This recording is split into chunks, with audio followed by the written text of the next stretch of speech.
રીપી learning હબમાં આપ સર્વનું સ્વાગત છે। ધોરણ 10 વિષય વિજ્ઞાન એમાં આપણે ચેપ્ટર 4 કાર્બન અને તેના સંયોજનો વિશે અભ્યાસ કરી રહ્યા છીએ। ક્રિયાશીલ સમૂહો, સમઘટકો અને કાર્બન સંયોજનો છે એના રાસાયણિક ગુણધર્મો વિશે આપણે આમાં અભ્યાસ કરવાના છીએ। શરૂઆત કરીએ પહેલાં તો ક્રિયાશીલ સમૂહ કે ક્રિયાશીલ સમૂહ તો આપણે વિષમ પરમાણુઓ વિશે ભણી ગયા હતા કે જે હાઇડ્રોજનનું વિસ્થાપન છે એ ઓક્સિજન, સલ્ફર, નાઇટ્રોજન વગેરે દ્વારા થાય। તો અહીંયા એક્સ લખેલું છે, એક્સ મતલબ હેલોજન કહેવાય એને। આ હેલોજન સમૂહ છે તો એની અંદર ફ્લોરિન, ક્લોરિન, બ્રોમિન ને આયોડિન આવી શકે। હાલ આપણે ક્લોરો અને બ્રોમો આ બે વિશે જ અભ્યાસ કરવાનો છે। તો હેલોજન જો એફ હોય તો અહીંયા લખ્યું છે પૂર્વક અથવા પ્રત્યય। આપણે પહેલા કોષ્ટકમાં ઉપર લખેલી બાબતો વિશે વિષમ પરમાણુ એટલે કે હાઇડ્રોજનનું વિસ્થાપન કરીને કોણ જોડાવાનું છે એના માટે। તો વિષમ પરમાણુ તો કે એક્સ હેલોજન જોડાવાનો છે। હેલોજન એટલે કોણ તો કે ક્લોરિન, બ્રોમિન, ફ્લોરિન, આયોડિન વગેરે જોડાવાનું છે। હવે ક્રિયાશીલ સમૂહનું નામ તો કે હેલોજન સમૂહ કહેવામાં આવે છે અને એક્સ વડે દર્શાવવામાં આવે છે। હવે જો એફ જોડાયું હોય તો એની આગળ પૂર્વક અથવા તો પ્રત્યય બેમાંથી એક લાગે, પણ જ્યારે આ હેલોજન ક્રિયાશીલ સમૂહ હોય ત્યારે તેમાં પૂર્વક લાગે છે। પૂર્વક એટલે આગળ લગાડવામાં આવતો શબ્દ અને પ્રત્યય એટલે કોઈ શબ્દની નામની પાછળ લગાડવામાં આવતો શબ્દ એને પ્રત્યય કહેવાય। તો પૂર્વક ફ્લોરો તો એફ હોય હાઇડ્રોજનનું વિસ્થાપન કરીને જો ફ્લોરિન જોડાયો હોય તો ફ્લોરો, ક્લોરિન જોડાયો હોય તો ક્લોરો, બ્રોમિન જોડાયો હોય તો બ્રોમો પૂર્વક લાગશે। આયોડો એટલે કે આઈ જોડાયો હોય તો એક ઉદાહરણ અહીંયા આપેલું છે CH3 CH2 CH2 Cl। જો આ બંધારણ કેવું છે તો CH3 CH2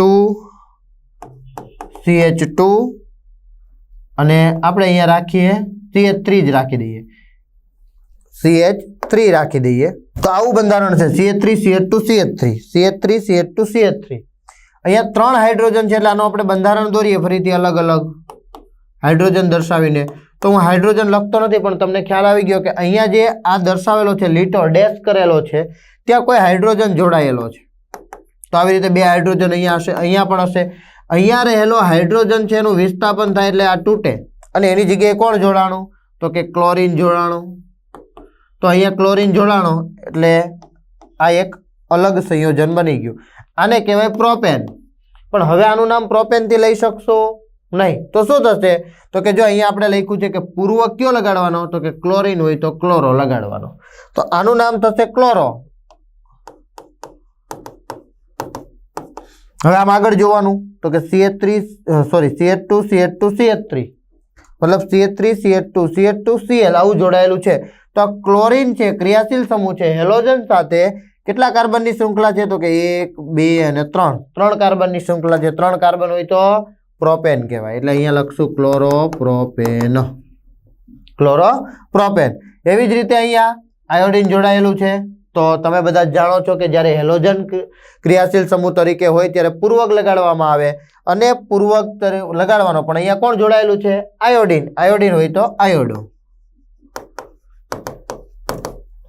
આગળ કેટલા કાર્બન તો કે 3 કાર્બન તો પ્રોપેન, આયોડો, પ્રોપેન। આવી રીતે પણ આપણા કોર્સમાં આયોડિન નથી, આપણે ક્લોરિન અને બ્રોમિન, બ્રોમિન હોય તો બ્રોમો।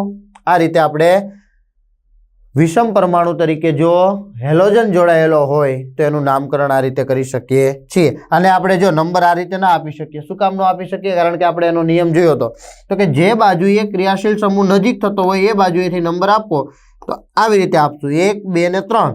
તો આ જો 1 નંબર થતો હોય તો અહીંયા આપણે લખી શકીએ 1 ક્લોરોપ્રોપેન પણ લખી શકીએ છીએ। વિષમ પરમાણુ તરીકે આપણે ઓક્સિજન લઈએ તો એમાં પહેલો ક્રિયાશીલ સમૂહ છે OH ક્રિયાશીલ સમૂહ, જેનું નામ છે આલ્કોહોલ પણ કહી શકીએ, હાઇડ્રોક્સિલ પણ કહી શકીએ, યાદ રાખવાનું છે। અને અહીંયા પૂર્વક અથવા તો પ્રત્યય તરીકે ઓલ લાગે છે, અહીંયા પ્રત્યય તરીકે ઓલ લાગશે, બરાબર છે। હેલોજનમાં પૂર્વક લાગશે, જ્યારે આલ્કોહોલ છે OH ક્રિયાશીલ સમૂહ હોય ત્યારે શું લાગશે ઓલ પ્રત્યય લાગશે। કાર્બનની શૃંખલા ગણવાની તો કે મોટામાં મોટી કાર્બન શૃંખલા તો કે અહીંયા 3 કાર્બનની દેખાય છે।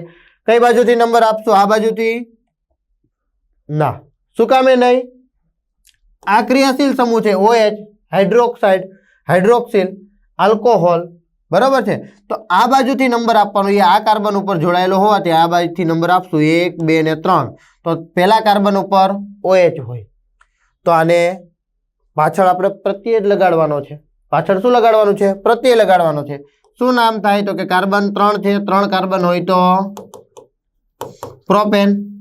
પાછળ OH જોડાયેલો છે મતલબ આલ્કોહોલ જોડાયેલો છે, ઓલ પ્રત્યય લાગે એટલે પ્રોપેનોલ. શું નામ થાય? પ્રોપેનોલ નામ થાય. એવી જ રીતે અહીંયા જુઓ તો કે છેલ્લે જોડાયેલું છે તો આ બાજુથી જ નંબર આપવા પડશે આપણે. શું કામે આ બાજુથી નંબર આપશું? કારણ કે ક્રિયાશીલ સમૂહ જે બાજુએ નજીક હોય એ બાજુએથી નંબર આપવાના. તો 1 2 3 4 4 કાર્બન છે, 4 કાર્બન હોય તો એને કહેવાય બ્યુટેન. પણ OH ક્રિયાશીલ સમૂહ જોડાયેલો હોય સાથે ત્યારે ઓલ પ્રત્યય લાગે એટલે નામ થાય બ્યુટેનોલ. બરાબર છે. તો આ છે ઓક્સિજન જોડાયેલો હોય એવો ક્રિયાશીલ સમૂહ, હાઇડ્રોક્સિલ અથવા તો આલ્કોહોલ સમૂહ. OH આગળ જે ડેશ છે એ એની સંયોજકતા અધૂરી છે એવું દર્શાવે છે, એટલે આગળ કોઈક હાઇડ્રોકાર્બન શૃંખલા જોડાવાની હોય જે અહીંયા જોડાયેલી છે, તમે જોઈ શકો છો. તો આ આલ્કોહોલ હતું. ત્યાર પછી વિષમ પરમાણુ તરીકે ફરીથી O જ હોય તો કેવું? તો કે CHO આગળ ડેશ છે મતલબ કાર્બનની સંયોજકતા પૂરી થયેલી નથી, ત્યાં કોઈ હાઇડ્રોકાર્બન શૃંખલા જોડાવાની છે. અથવા તો એને આ રીતે દર્શાવી શકાય, ડબલ બંધથી જોડાયેલો ઓક્સિજન, એક બંધથી હાઇડ્રોજન, કાર્બન ટોટલ 4 જગ્યાએ જોડાઈ શકે, 4 જગ્યાએથી એક જગ્યા બાકી છે એટલે અહીંયા આવશે હાઇડ્રોકાર્બન શૃંખલા. હાઇડ્રોકાર્બન શૃંખલા. અહીંયા CHO જો ક્રિયાશીલ સમૂહ હોય તો એને કહેવાય આલ્ડીહાઇડ. આલ્ડીહાઇડ જ્યારે સમૂહ હોય ત્યારે પ્રત્યય અથવા તો પૂર્વક લાગે આલ. અહીંયા પણ લાગશે પ્રત્યય. બરોબર છે, આલ પ્રત્યય લાગશે. આપણે જોઈએ અહીંયા તો આવું જો કોઈ સંયોજન હોય તો આપણે જોઈએ CHO આગળ H જોડાયેલો છે, કાર્બન નથી. કાર્બનની સંખ્યા કેટલી છે? તો કે 1. એક કાર્બન હોય તો એને કહેવાય મિથેનાલ અથવા તેનું બીજું નામ છે ફોર્માલ્ડીહાઇડ. યાદ રાખવાનું પૂછાય તો HCHO એટલે કે એક જ કાર્બન જે CHO નો છે એ જ, અને આ જગ્યાએ જો હાઇડ્રોજન જોડાયેલો હોય તેનું નામ થાય મિથેનાલ અથવા ફોર્માલ્ડીહાઇડ નામ થાય છે. આવું જ એક બીજું ઉદાહરણ લેવું હોય તો આપણે લઈ શકીએ CH3 CH2 CHO. આ રીતે પણ દર્શાવી શકીએ. આ CHO ને આપણે આ રીતે પણ લખી શકીએ, એટલે અહીંયા લખેલું છે CHO અથવા તો આ રીતે. તો આવી રીતે CHO હોય, જો કાર્બન શૃંખલા ગણો તો કે 1 2 3 3 કાર્બન છે, 3 કાર્બન હોય તો શું કહેવાય એને? પ્રોપેન કહેવાય. પ્રોપેન કહેવાય. પાછળ CHO ક્રિયાશીલ સમૂહ જોડાયેલો છે, CHO એટલે કે આલ્ડીહાઇડ જોડાયેલો છે, અને આલ્ડીહાઇડ હોય તો કયો પ્રત્યય લાગશે? આલ. તો આલ પ્રત્યય લગાડવાનો છે તો પ્રોપેનની પાછળ આલ લગાડીએ એટલે પ્રોપેનાલ થશે. શું થશે? પ્રોપેનાલ. એવી જ રીતે 4 કાર્બન હોય તો બ્યુટેનાલ, 5 કાર્બન હોય તો પેન્ટેનાલ. પણ પહેલું ઉદાહરણ આ હાઇડ્રોજન વાળું છે કે એક હાઇડ્રોજન જો જોડાય, કાર્બનની સંયોજકતા પૂરી થતી હોય તો એને મિથેનાલ અથવા ફોર્માલ્ડીહાઇડ. 1 માર્કમાં પણ આવો પ્રશ્ન પૂછાઈ શકે છે, એટલા માટે ખાસ ધ્યાન રાખવું, યાદ રાખવું.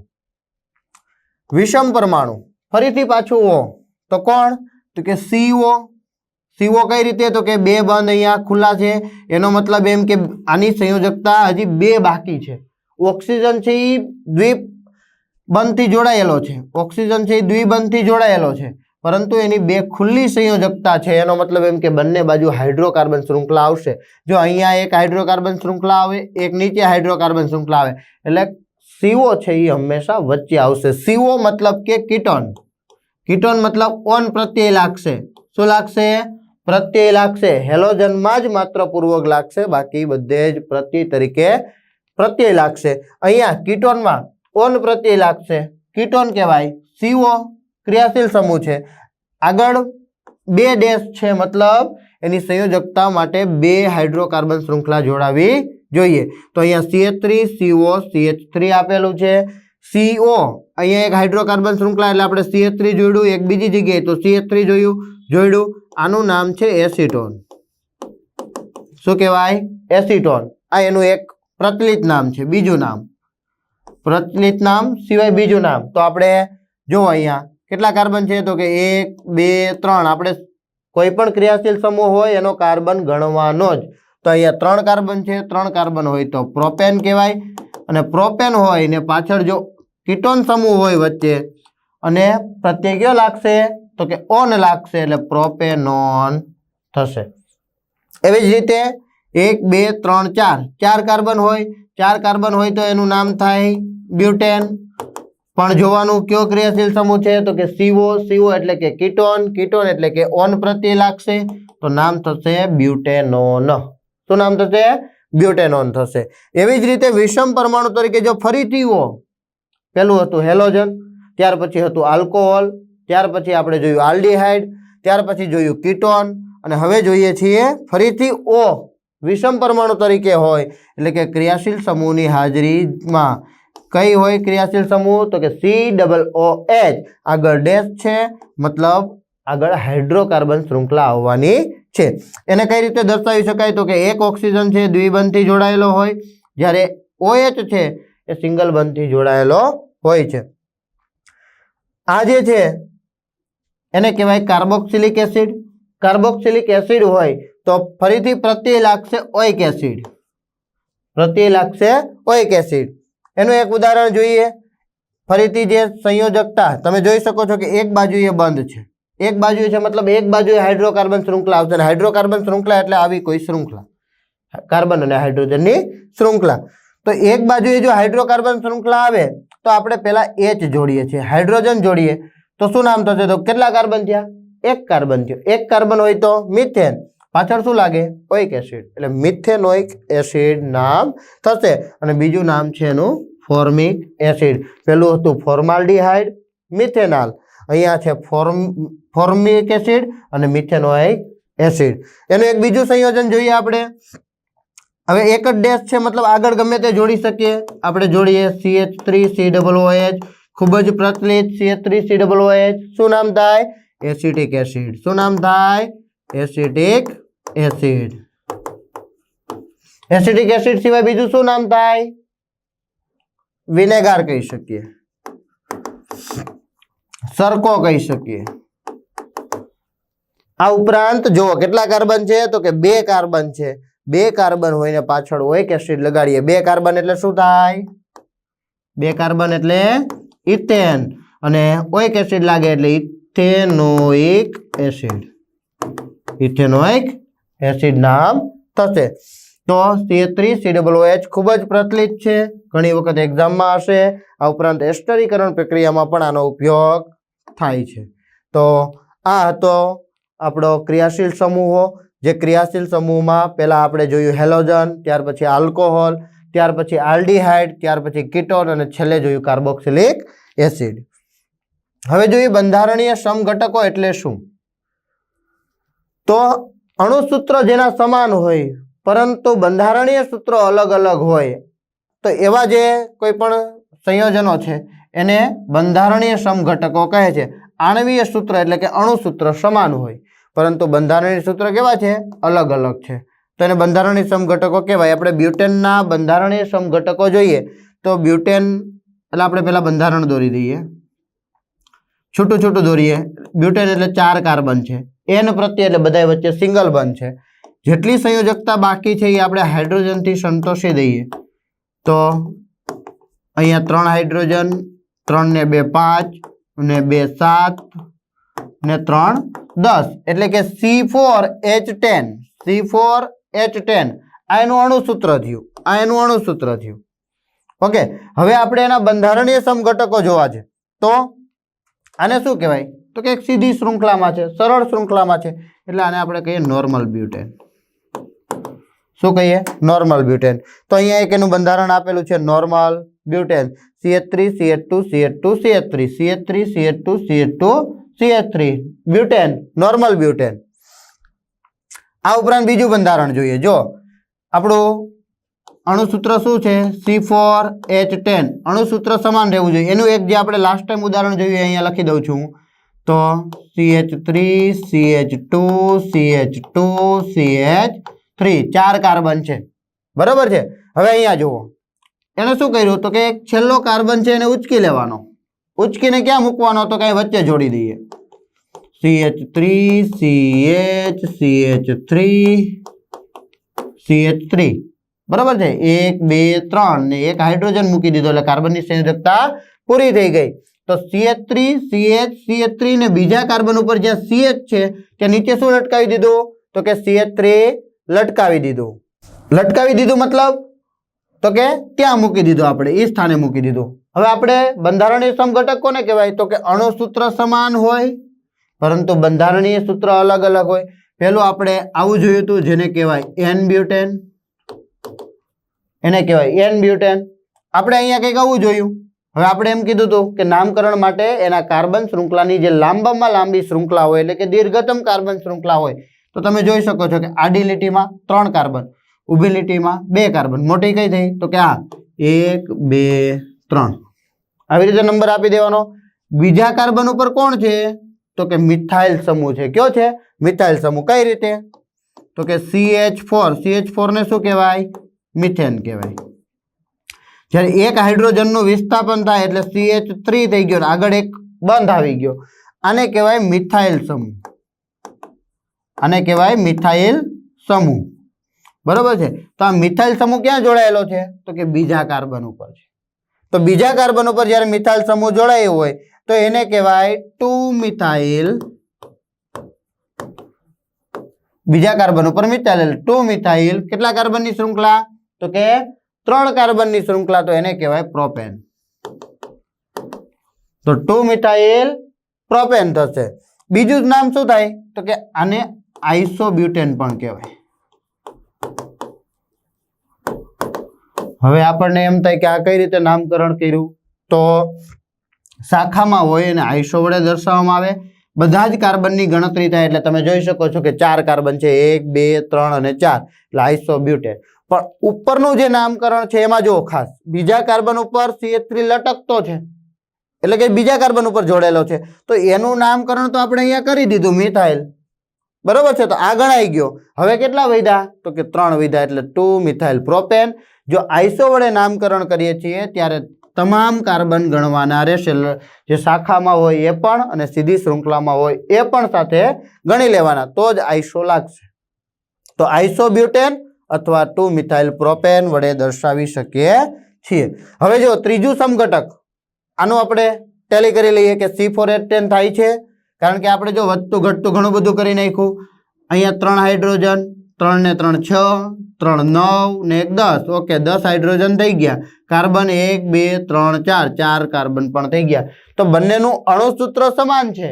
બંનેનું અણુસૂત્ર સમાન છે પરંતુ બંનેનું બંધારણીય સૂત્ર કેવું છે? અલગ અલગ છે. એક સીધી શૃંખલામાં છે અને એક શાખામાં છે. તો આ બંનેને એકબીજાના સમઘટકો કહેવાય. હવે આપણે બીજી ટ્રાય કરીએ કે આ CH3 ને આપણે અહીંયા લઈ જઈએ તો આ CH3 ને આપણે અહીંયા લઈ જઈએ તો જોઈએ આપણે તો અહીંયા CH3. હવે આ બે જગ્યાએ જોડાયેલું છે એટલે અહીંયા તો CH3 આવશે, અહીંયા CH2. આમાં ને આમાં શું ફેર છે? CH3 CH2 CH2 CH3 CH3 CH2 CH2 CH3. તો બંને સમાન છે. તો આ બંને એકબીજાના સમઘટકો કહેવાય નહીં, બંને સરખા જ છે. તો આને છેલ્લે જોડીએ તો પણ ઈ જ થાય. તો એક જ ઓપ્શન આપણી પાસે હતો કે છેલ્લો હતો એને આપણે વચ્ચેના કાર્બન ઉપર મૂકી દઈએ તો બ્યુટેનના કેટલા સમઘટકો છે? 2 સમઘટકો છે. ત્યાર પછી જોઈએ કાર્બન સંયોજનોના રાસાયણિક ગુણધર્મો. હંમેશા રાસાયણિક ગુણધર્મો આવે એટલે યાદ રાખવાનું કે એની અંદર રાસાયણિક પ્રક્રિયા થતી હોય. તો અહીંયા આપણે કાર્બન સંયોજનોના રાસાયણિક ગુણધર્મોમાં જોવાનું છે દહન, ઓક્સિડેશન પ્રક્રિયા, યોગશીલ પ્રક્રિયા અને વિસ્થાપન પ્રક્રિયા. દહનની અંદર સળગાવવામાં આવે એટલે ઓક્સિજનની હાજરીમાં પ્રક્રિયા થાય. ઓક્સિડેશન એટલે ઓક્સિજનનો ઉમેરો થાય. યોગશીલ પ્રક્રિયા એટલે જોડાય અને વિસ્થાપન પ્રક્રિયા એટલે છૂટું પડે. તો કાર્બન સંયોજનો સાથે આપણે આ 4 પ્રક્રિયાઓ દ્વારા જોઈએ તો એના રાસાયણિક ગુણધર્મો આવડી જાય આપણને. તો પહેલું દહન એટલે શું? ઉદાહરણ આપી સમજાવો. તો દહન એ એક એવી પ્રક્રિયા છે કે જેમાં પદાર્થને હવા અથવા તો ઓક્સિજન હવા લઈએ. કોઈ પણ વસ્તુને સળગાવવા માટે હંમેશા હવાની જરૂરિયાત હોય છે એટલે કે એની અંદર રહેલા ઓક્સિજનની જરૂરિયાત હોય છે. ગરમ કરવામાં આવે તો એ સળગે છે મતલબ રાસાયણિક પ્રક્રિયા થાય છે.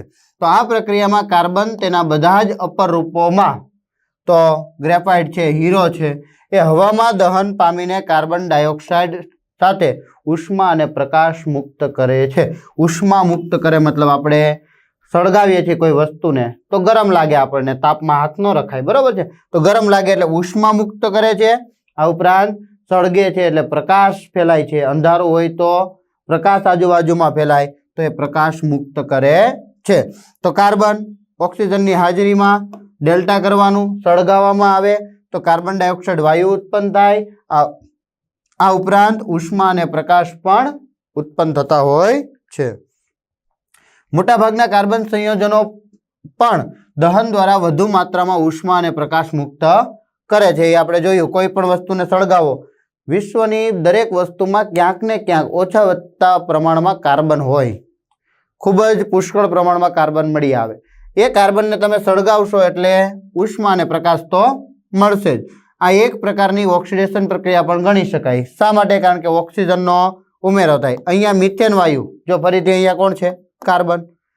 તો CH4 મિથેન વાયુ છે, એને હવાની હાજરીમાં સળગાવવામાં આવે તો બાયોગેસ વિશે તમે જાણતા હશો, જે ગાયનું છાણ કે ભેંસ કે જે કંઈ પણ પ્રાણીઓ પાળતા હોય એના છાણ હોય, બરાબર છે, એને વલોવીને બાયોગેસ ટાંકીમાં નાખવામાં આવે, ત્યાંથી મિથેન વાયુ ઉત્પન્ન થાય। એનો ઉપયોગ ક્યાં કરીએ છીએ? તો કે રસોડાની અંદર રસોઈ બનાવવા માટે કરીએ છીએ। તો હવાની હાજરીમાં જ્યારે સળગાવવામાં આવે મિથેન વાયુને, એ મિથેન વાયુ સળગે છે એટલે કાર્બન ડાયોક્સાઇડ ઉત્પન્ન થાય, પાણી ઉત્પન્ન થાય, આ ઉપરાંત પુષ્કળ ઉષ્મા અને પ્રકાશ ઉત્પન્ન થાય છે। તો આ પ્રક્રિયા દરમિયાન તમે જો ઓક્સિજનનો ઉમેરો થયો તો એને ઓક્સિડેશન પ્રક્રિયા પણ કહેવાય, બરાબર છે, ઓક્સિડેશન પ્રક્રિયા પણ કહેવાય। આ ઉપરાંત સળગાવવામાં આવે છે તો એને દહન પ્રક્રિયા પણ આપણે કહી શકીએ છીએ। એવી જ રીતે CH3CH2OH, જો OH છે, કયો ક્રિયાશીલ સમૂહ થશે? આલ્કોહોલ। થોડી પ્રેક્ટિસ કરશો એટલે સરળતાથી ક્રિયાશીલ સમૂહો યાદ રહી જશે। OH એટલે આલ્કોહોલ। અહીંયા આપેલું છે ઇથેનોલ, CH3CH2OH, કેટલા કાર્બન છે? તો કે 1 2 કાર્બન છે, OH જોડાયેલો હોય એટલે શું થાય? ઇથેનોલ। હવાની હાજરીમાં જો એને દહન કરવામાં આવે, સળગાવવામાં આવે તો કાર્બન ડાયોક્સાઇડ વાયુ, પાણી અને ઉષ્મા અને પ્રકાશ મુક્ત થાય છે। સામાન્ય રીતે સંતૃપ્ત હાઇડ્રોકાર્બન કોને કહીશું? તો કે સિંગલ બંધવાળા જે સંયોજનો હોય, એવા હાઇડ્રોકાર્બન સંયોજનોના દહન દરમિયાન કાળા ધુમાડા વાળી રહિત જ્યોત આપે છે। કાળા ધુમાડા રહિત જ્યોત આપે છે। જ્યારે અસંતૃપ્ત હાઇડ્રોકાર્બન હોય, ખૂબ જ કાળા ધુમાડા સાથે પીળી જ્યોત આપે છે। તો સિંગલ બંધ હશે ત્યાં જ્યોત કાળા ધુમાડા વાળી હશે નહીં। જ્યારે અસંતૃપ્ત સંયોજનો એટલે દ્વિ અથવા ત્રિબંધ ધરાવતા જે સંયોજનો હશે એ કાળા ધુમાડા વાળી જ્યોત આપે છે, અને ક્યારેક ક્યારેક સાથે પીળી જ્યોત પણ આપે છે। દીવામાં તમે જોયું હશે કે પીળો ધુમાડો થતો હશે એટલે પુષ્કળ પ્રમાણમાં ધુમાડાઓ ઉત્પન્ન થતા હોય છે। તો એ છે એ અસંતૃપ્ત સંયોજનો હોય એના કારણે થતું હોય છે। તો સંતૃપ્ત હાઇડ્રોકાર્બનમાં યાદ રાખવાનું, 1 માર્ક માટે અગત્યનો પ્રશ્ન, સંતૃપ્ત હાઇડ્રોકાર્બન હોય એટલે કે સિંગલ બંધ હોય ત્યારે ધુમાડા રહિત જ્યોત એટલે કે ધુમાડા વગરની જ્યોત, અને અસંતૃપ્ત સંયોજન હોય એટલે કે દ્વિબંધ અથવા ત્રિબંધ હોય ત્યારે એને જે સળગાવવામાં આવે તો એ કાળા ધુમાડા સાથે પીળી જ્યોત પણ આપે છે। ત્યાર પછી જોઈએ ઓક્સિડેશન, અને ઓક્સિડેશન કરતા એટલે શું? તો પદાર્થમાં ઓક્સિજન ઉમેરવાની ક્રિયાને ઓક્સિડેશન કહે છે। આ ઉપરાંત પણ હાઇડ્રોજનનું દૂર થવું, બરાબર છે, હાઇડ્રોજન દૂર થવું એને પણ ઓક્સિડેશન પ્રક્રિયા કહેવામાં આવે છે। હવે ઓક્સિડેશન કરતા તો જે પદાર્થ અન્ય પદાર્થોમાં ઓક્સિજન ઉમેરે એટલે કે બીજાને ઓક્સિડેશન કરે, બીજાનું ઓક્સિડેશન કરે અને પોતાનું રિડક્શન કરે તો તેને ઓક્સિડેશન કરતા પદાર્થ કહે છે। એટલે બીજા પદાર્થમાં ઓક્સિજન ઉમેરે તો એને ઓક્સિડેશન કરતા પદાર્થ આપણે કહીશું। તો ઓક્સિડેશન કરતા પદાર્થ કયો છે? તો કે alkaline potassium permanganate, KMnO4। 1 mark માટે યાદ રાખવું ફરીથી કે પ્રબળ ઓક્સિડેશન કરતા પદાર્થ કોણ છે? Potassium permanganate. આ ઉપરાંત એસિડિક, જો આલ્કલાઇન એટલે કે બેઝિક, અને આ છે એસિડિક, પોટેશિયમ ડાયક્રોમેટ, K2Cr2O7, આને ડાયક્રોમેટ આયન કહેવાય ને આ પોટેશિયમ છે, આ મેંગેનીઝ છે અને પોટેશિયમ, તો પોટેશિયમ પરમેંગેનેટ અને પોટેશિયમ ડાયક્રોમેટ. Mn એટલે મેંગેનીઝ ઓક્સિજન સાથે જોડાયેલો છે એટલે પરમેંગેનેટ અને K એટલે પોટેશિયમ પરમેંગેનેટ અને K2Cr2O7 પોટેશિયમ ડાયક્રોમેટ. આ બંને પ્રબળ ઓક્સિડેશન કરતા છે. પ્રબળ ઓક્સિડેશન કરતા પદાર્થ જે બીજાનું ઓક્સિડેશન કરે અને પોતાનું રિડક્શન કરતા હોય છે. આલ્કોહોલનું ઓક્સિડેશન જોઈએ. કાર્બન સંયોજનોનું દહન કરતા તેમનું સરળતાથી ઓક્સિડેશન થઈ શકે છે, જે સામાન્ય રીતે પૂર્ણ ઓક્સિડેશન છે. એટલે કે પૂરતા પ્રમાણમાં ઓક્સિજન ઉમેરાય છે. ઓક્સિજનની હાજરીમાં જ્યારે પ્રક્રિયા થાય છે ત્યારે તો આપણે કોનું જોવાનું છે તો કે આલ્કોહોલનું ઓક્સિડેશન. તો કાર્બન સંયોજનોનું દહન કરતા તેમનું સરળતાથી ઓક્સિડેશન થઈ શકે, જે સામાન્ય રીતે પૂર્ણ ઓક્સિડેશન છે. આલ્કોહોલનું oxidation alkaline potassium permanganate. Alkaline એટલે બેઝિક, પોટેશિયમ પરમેંગેનેટ એટલે KMnO4. KMnO4 અથવા તો એસિડિક પોટેશિયમ ડાયક્રોમેટ એટલે કે K2Cr2O7 વડે કરતા તે કાર્બોક્સિલિક એસિડમાં રૂપાંતર પામે છે. કાર્બોક્સિલિક એસિડ એટલે CH3COOH એટલે આ કાર્બોક્સિલિક એસિડ છે. આને એસિટિક એસિડ કહેવાય. એસિટિક એસિડ તો આ COOH માં રૂપાંતર પામે છે, કારણ કે ઓક્સિજનનો ઉમેરો થશે. આલ્કોહોલ હશે તો આલ્કોહોલમાં શું હશે? OH. અહીંયા આપેલું છે સમીકરણ CH3CH2OH. જો અહીંયા OH છે, ઇથેનોલ છે, આલ્કલાઇન KMnO4 અથવા તો એસિડિક K2Cr2O7 ગરમ કરવાનું છે, ઉષ્મા ગરમ કરવાનું છે, તો શું બને છે તો કે ઓક્સિજનનો છે અહીંયા ઉમેરો થાય છે અને આ જે છે H2 એ દૂર થશે પાણીના અણુ સ્વરૂપે. એટલે CH3COOH એસિટિક એસિડ અથવા તેને ઇથેનોઇક એસિડ, 2 કાર્બન ધરાવતું આ જે સંયોજન છે એટલા માટે ઇથેન અને COOH છે એટલા માટે ઇથેનોઇક એસિડ. અહીંયા બીજું એક ઉદાહરણ આપેલું છે પ્રોપેનોલ. પાછળ OH ક્રિયાશીલ સમૂહ છે એટલે ઓલ પ્રત્યય આવશે. પ્રોપેન 3 કાર્બન છે તો પ્રોપેનોલ થશે. આલ્કલાઇન KMnO4 અથવા તો એસિડિક K2Cr2O7 ની હાજરીમાં જ્યારે ગરમ કરવામાં આવે ત્યારે અહીંયા ઓક્સિજનનો ઉમેરો થાય છે અને હાઇડ્રોજન છે એ પાણી સ્વરૂપે છૂટું પડે છે. તો અહીંયા ઓક્સિજન ઉમેરાઈ ગયો, CH3COOH. CH3COOH એટલે ત્યાં થશે પ્રોપેનોઇક એસિડ, કારણ કે 3 કાર્બન, 1 2 અને 3 કાર્બન તો પ્રોપેન, પાછળ COOH તો એસિડ પ્રત્યય લાગશે એટલે પ્રોપેનોઇક એસિડ. ઉદ્દીપક એટલે શું? તો એવો પદાર્થ કે જે પ્રક્રિયાને અસર પહોંચાડ્યા વગર પ્રક્રિયામાં ભાગ લે નહીં પણ પ્રક્રિયાના વેગમાં વધારો કરે, પ્રક્રિયાને જુદા જુદા દરથી એટલે કે વેગથી આગળ વધારે છે તેવા પદાર્થને ઉદ્દીપક કહે છે. એવો પદાર્થ જે પ્રક્રિયામાં ભાગ લેતો નથી, આપણે ઉદ્દીપક ઉમેરશું તો એ પ્રક્રિયામાં કોઈ સંયોજન નહીં બનાવે, પરંતુ શું કરશે તો કે પ્રક્રિયાને એક ચોક્કસ દરથી આગળ વધારે છે, તો તેવા પદાર્થને ઉદ્દીપક કહે છે. નિકલ, પેલેડિયમ અને લોખંડ એટલે કે Fe આ ત્રણેય ઉદ્દીપક તરીકે કામ કરે છે. નિકલ અને પેલેડિયમ ખાસ અગત્યના ઉદ્દીપકો છે. યોગશીલ પ્રક્રિયા જોઈએ. જે રાસાયણિક પ્રક્રિયા દરમિયાન કાર્બનિક સંયોજનોમાં બીજો અણુ ઉમેરાય, યોગશીલ ભેગો થાય તો નવું કાર્બનિક સંયોજન બને તો તે પ્રક્રિયાને યોગશીલ પ્રક્રિયા કહે છે. યોગ કરવો એટલે ભેગું કરવું, તો ઉમેરવું. તો જે રાસાયણિક પ્રક્રિયા દરમિયાન કાર્બનિક સંયોજનોમાં બીજો અણુ ઉમેરાય, ભેગા થાય એને કહેવાય યોગશીલ પ્રક્રિયા. અસંતૃપ્ત હાઇડ્રોકાર્બન એટલે તો કે દ્વિબંધ અથવા ત્રિબંધ ધરાવતું કોઈ સંયોજન હોય, એમાં પેલેડિયમ અથવા તો નિકલ ઉદ્દીપક ઉમેરવામાં આવે તો હાઇડ્રોજન ઉમેરાઈને સંતૃપ્ત હાઇડ્રોકાર્બન બને છે.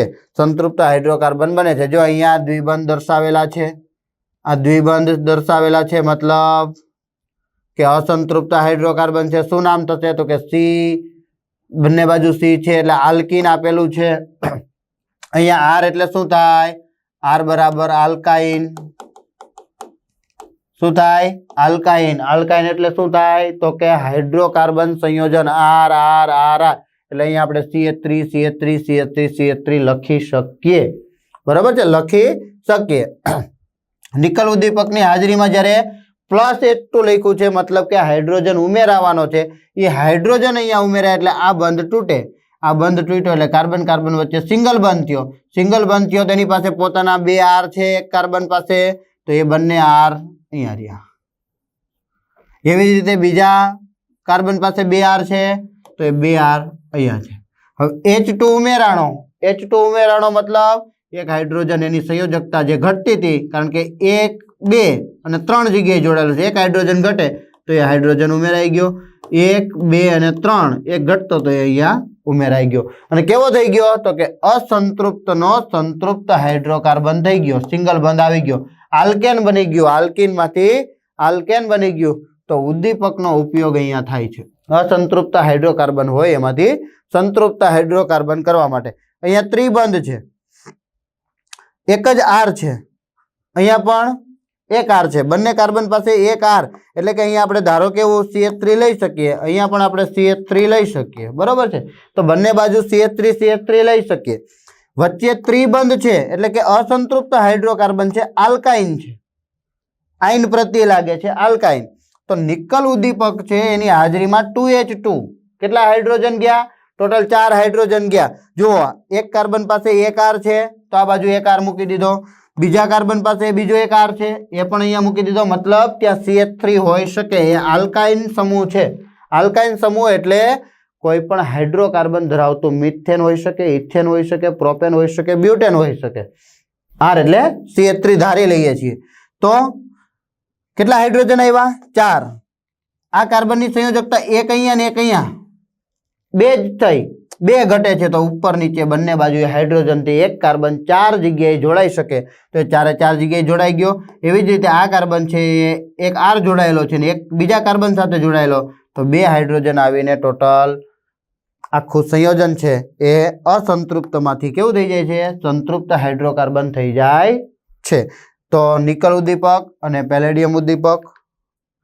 આ પ્રક્રિયાનો ઉપયોગ સામાન્ય રીતે વનસ્પતિ તેલના હાઇડ્રોજિનેશનમાં થાય છે. હાઇડ્રોજિનેશનમાં હાઇડ્રોજન ઉમેરાય છે.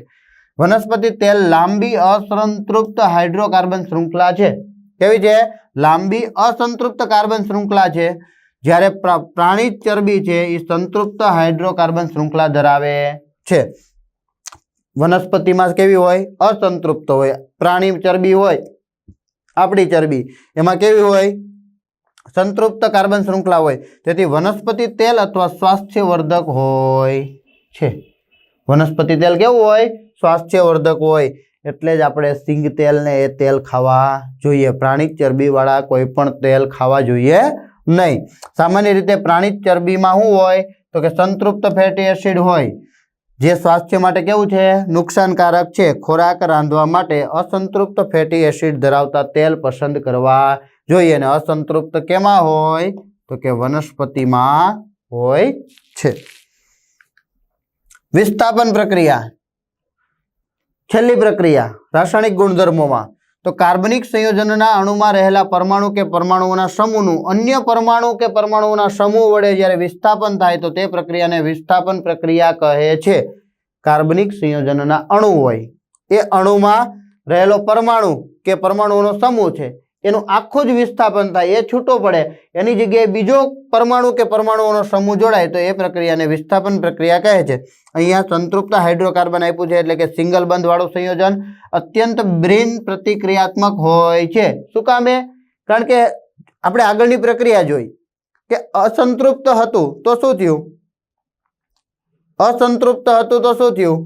તો કે એમાં આપણે હાઇડ્રોજન ઉમેરો ને કેવું થઈ ગયું? સંતૃપ્ત થઈ ગયું. અહીંયા એવું કીધું છે કે સંતૃપ્ત હાઇડ્રોકાર્બન. હવે સિંગલ બંધ હોય, ધારો કે 2 કાર્બન વાળું હું એક સંયોજન દોરું છું ને એની વચ્ચે સિંગલ બંધ છે. સિંગલ બંધ છે એની સંયોજકતા આપણે પૂરી કરીએ. ચલો પૂરી કરી દઈએ. હાઇડ્રોજન વડે સંયોજકતા પૂરી થઈ ગઈ. હવે આ સંયોજકતા પૂરી થઈ ગઈ ને આપણે હજી એમ ઈચ્છીએ કે એક હાઇડ્રોજન ઉમેરવો છે. કેમ થશે? ઉમેરી શકાય? ન ઉમેરી શકાય. તો એ કેવું હોય છે? બિન પ્રતિક્રિયાત્મક હોય, કોઈ સાથે પ્રક્રિયા કરે નહીં. કારણ કે આમાં હાઇડ્રોજન જ ન ઉમેરાય તો કેમ પ્રક્રિયા કરાવી? હા, એનું વિસ્થાપન થઈ શકે છે, પણ આમાં વધારાનો હાઇડ્રોજન ઉમેરી શકાતો નથી. એટલા માટે કહી શકાય કે બિન પ્રતિક્રિયાત્મક છે. તેમજ મોટા ભાગના પ્રક્રિયકોની હાજરીમાં કેવો હોય છે? તો કે નિષ્ક્રિય હોય. જો કોઈ સાથે પ્રક્રિયા ન કરે તો એ કેવો હોય? નિષ્ક્રિય હોય. સૂર્યપ્રકાશની હાજરીમાં હાઇડ્રોકાર્બન સંયોજનોના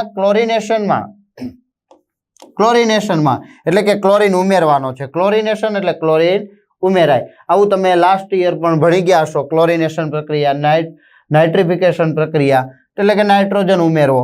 તો અહીંયા ક્લોરિફિકેશન આવે છે એટલે કે ક્લોરીન ઉમેરવાનો. ક્લોરીન પરમાણુ એક પછી એક હાઇડ્રોજન પરમાણુનું વિસ્થાપન કરે છે. એક પછી એક હાઇડ્રોજન પરમાણુનું વિસ્થાપન કરે છે અને શૃંખલામાં દાખલ થાય છે. આ પ્રકારની પ્રક્રિયાને વિસ્થાપન પ્રક્રિયા કહે છે. અહીંયા CH4 મિથેન, ચલો એનું બંધારણ કઈ રીતે થાય? તો કે આ રીતે થાય. સિમ્પલ બંધારણ CH4.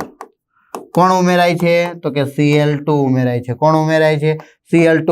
ભલે આપણે એક જ ઉમેરીએ પણ લખવાનું Cl2 કારણ કે ક્લોરીન છે એ દ્વિપરમાણુય પરમાણુ છે. કેવો છે? દ્વિપરમાણુય એટલે કે બે પરમાણુઓ ભેગા જ હોય એટલે કે એક અણુ સ્વરૂપે હોય. હવે આ પ્રક્રિયા થાય શું થાય? તો કે એક ક્લોરીન છે એ ક્લોરીનના હાઇડ્રોજનનું વિસ્થાપન કરીને અહીંયા જોડાઈ જાય. તો શું સંયોજન બન્યું? તો કે C, અહીંયા જે હતું એ આપણે લખી દઈએ HH.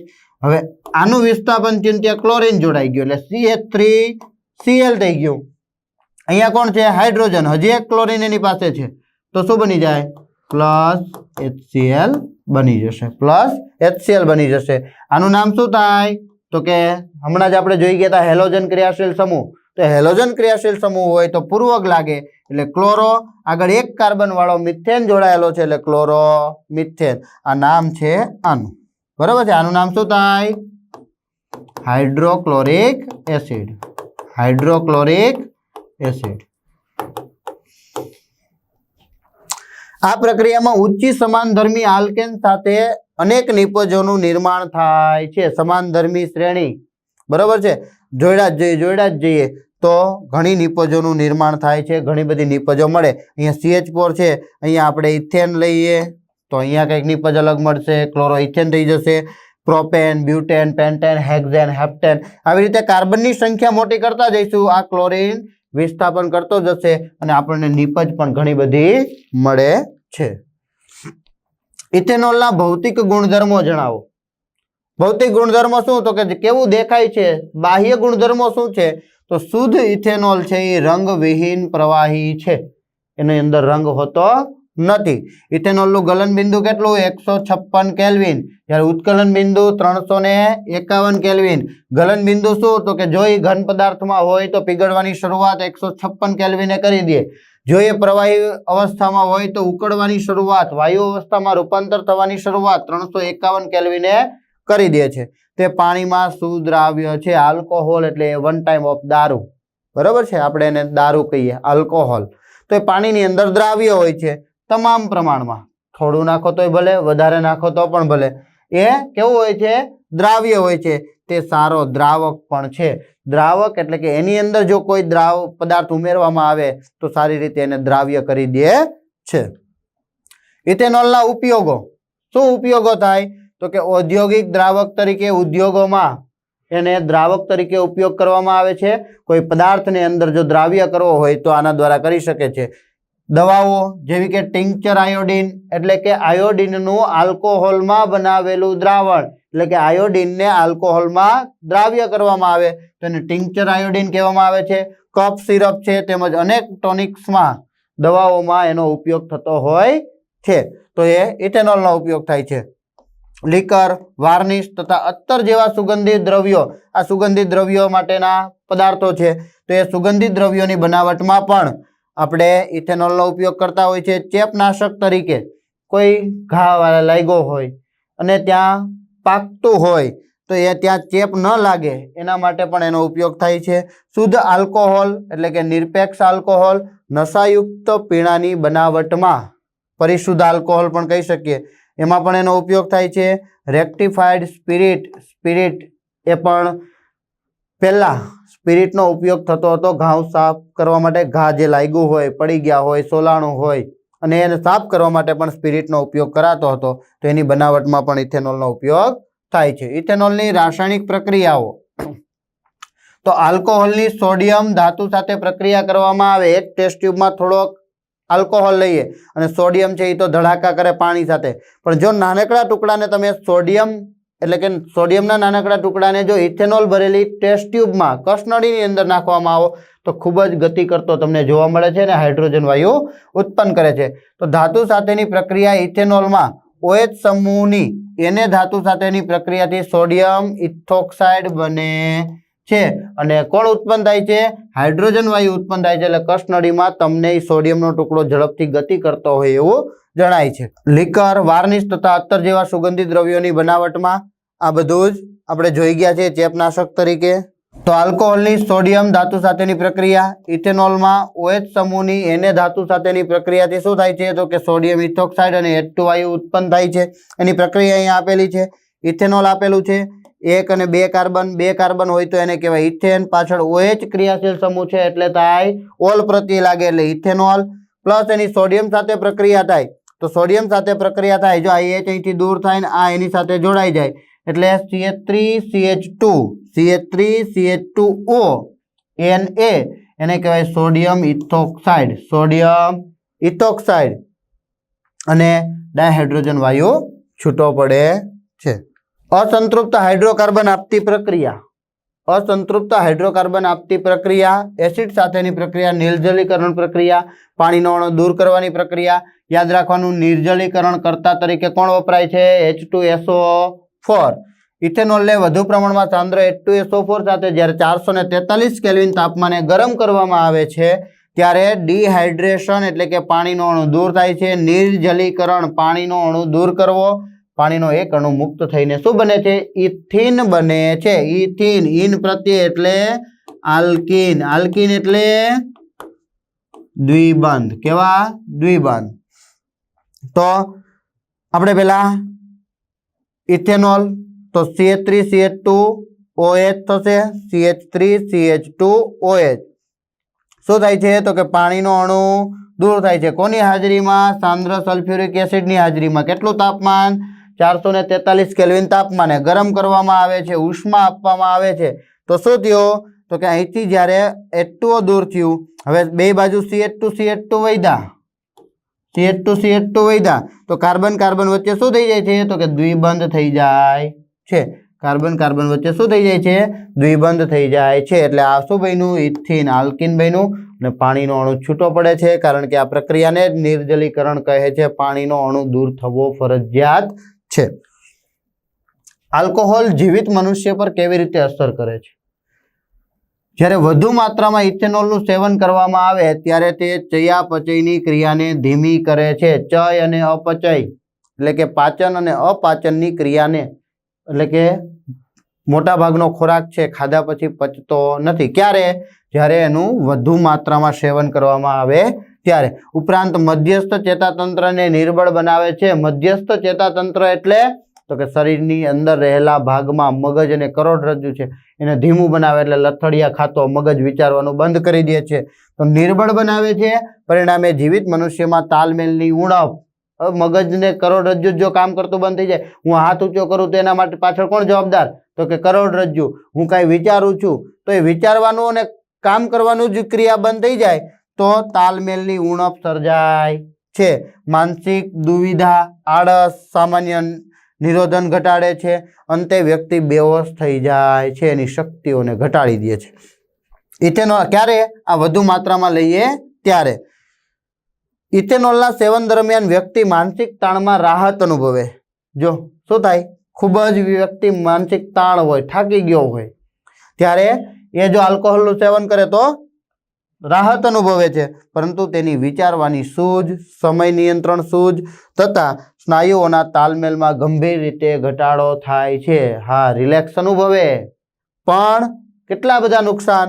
તો કે એને કોઈ પણ જાતની વિચારવાની સમજ નથી પડતી, સમય નિયંત્રણ, સૂઝ વગેરે તાલમેલમાં ગંભીર રીતે ઘટાડો થતો જોવા મળે છે. ઇથેનોલના બદલે મિથેનોલની જો થોડી પણ માત્રા સેવન કરવામાં આવે, ઇથેનોલની જગ્યાએ ભૂલથી પણ મિથેનોલ લેવાઈ જાય તો મૃત્યુ પણ થઈ શકે છે.